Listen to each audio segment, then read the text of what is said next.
কাতারের মধ্যে আজকে তুফান আর বৃষ্টি বালু ঝড় হইতেছে।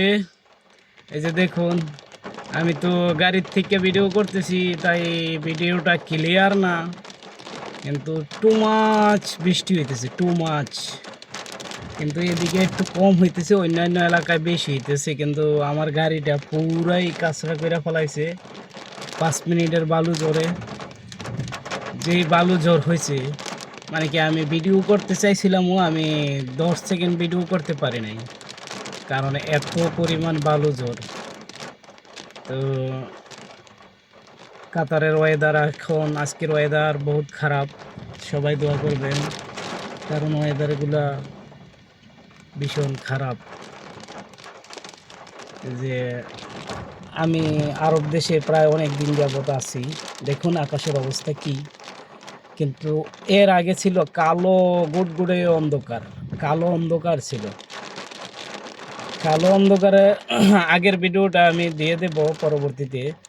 যে এই যে দেখুন কি বাজে যে বৃষ্টি হইতেছে, আর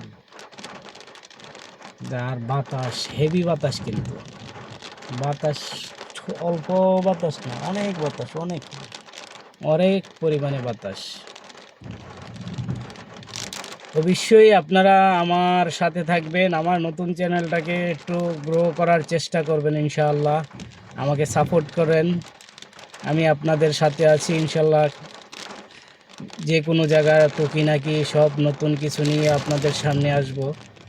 আমি তো নতুন ক্ষেত মানুষ, তাই আপনাদেরকে অনুরোধ করছি। আমি যদি শিক্ষিত হইতাম, আমার ভয়েস ক্লিয়ার এবং কি ভাষা সুন্দর হইতো, তাইলে তো সমস্যা ছিল না। কারণ অনেকেই দেখেন 2 মাসের ভিতরে ওরা টপ লেভেলে চলে যায়। আমি আজকে অনেক দিন যাবত করতেছি, ইনশাল্লাহ দোয়া করবেন অবশ্যই আল্লাহর রহমতে।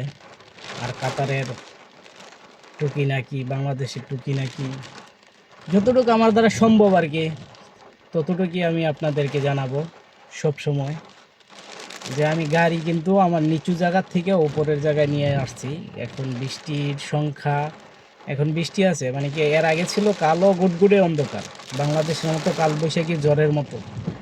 এখন এই জায়গায় এখন মোটামুটি সাদার কারণে বৃষ্টি নেমে আসছে। অন্যান্য এলাকায় প্রচুর পরিমাণে বৃষ্টি হয়েছে। কাতারের ভিতরে শাহানিয়া এরিয়া সাইডটা, এরপরে সৌদি বর্ডারের সাইড, এগুলার ভিতরে প্রচুর পরিমাণে বৃষ্টি হয়েছে, কারণ ওই সাইড বৃষ্টি হয় প্রচুর। অবশ্যই আমার সাথে থাকবেন, ভালো থাকবেন, আল্লাহ হাফেজ।